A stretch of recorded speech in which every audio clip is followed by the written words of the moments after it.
আসসালামু আলাইকুম রহমতুল্লাহি ওয়া তাশাহুদ কখন পড়তে হয়, কি কারণে পড়তে হয়, এর আক্ষরিক অর্থ কি, এর আগে অন্য ভিডিও নিয়ে আসা হয়েছে।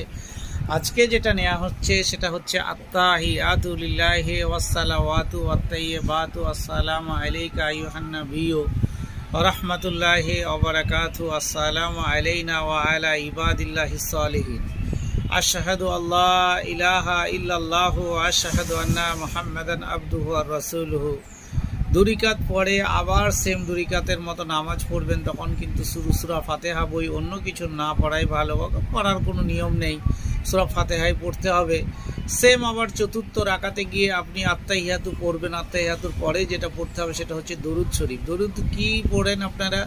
আল্লাহুম্মা সাল্লি আলা মুহাম্মাদি ওয়া আলা আলি মুহাম্মাদ কামা সাল্লাইতা আলা ইব্রাহিমা ওয়া আলা আলি ইব্রাহিমা ইন্নাকাল হামিদুম মাজিদ। আল্লাহুম্মা বারিক আলা মুহাম্মাদি ওয়া আলা আলি মুহাম্মাদ কামা সাল্লাইতা আলা ইব্রাহিমা ওয়া আলা আলি ইব্রাহিমা ইন্নাকাল হামিদুম মাজিদ। তো এই দরুদের পরে কি পড়তে হবে? শেষে পড়তে হয় দোয়া মাসুরা। তা এই দোয়া মাসুরা আপনি কি জানেন? দোয়া প্রথম মাসুরা যেটা, সেটা আপনি কিভাবে পড়বেন সেটা আপনাকে জানানো উচিত, বা আপনি জানেন যদি নামাজি হন। তাহলে আল্লাহুম্মা ইন্নী জালামতু জুলমান কাসীরাও ওয়ালা ইয়াগফিরু যুনুবা ইল্লা আনতা ফাগফিরলি মাগফিরাতান মিন ইনদিকা ওয়ারহামনি ইন্নাকা আনতাল গাফুরুর রহিম। তাহলে এই যে প্রথমে পড়লাম তাশাহুদের পরে আসলো দরুদ শরীফ, তারপরে আসলো দোয়া মাসুরা।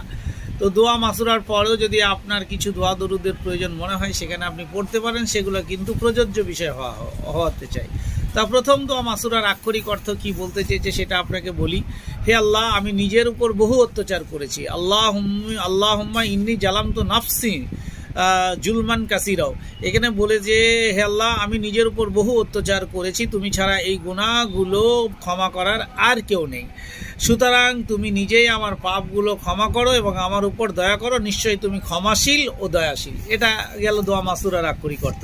এবার দরুদ শরীফের আক্ষরিক অর্থ যদি আপনাকে বলি তাহলে আপনি কিভাবে বুঝবেন? হে আল্লাহ, তুমি মুহাম্মদ সাল্লাল্লাহু আলাইহি ওয়াসাল্লাম ও তার বংশের উপর রহমত নাজিল করো, যেমন ইব্রাহিম আলাইহিসসালাম ও তার বংশের উপর রহমত নাজিল হয়েছে বা করেছো। হে আল্লাহ, তুমি মুহাম্মদ সাল্লাল্লাহু আলাইহি ওয়াসাল্লামের বংশের উপর বরকত নাজিল করেছো, নিশ্চয় তুমি প্রশংসিত গৌরবান্বিত।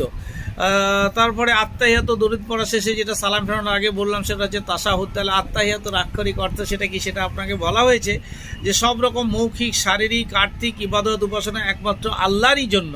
হে নবী, তোমার প্রতি আল্লাহর অনুগ্রহ, রহমত, বরকত অবতীর্ণ হোক। আসসালামু আলাইকুম।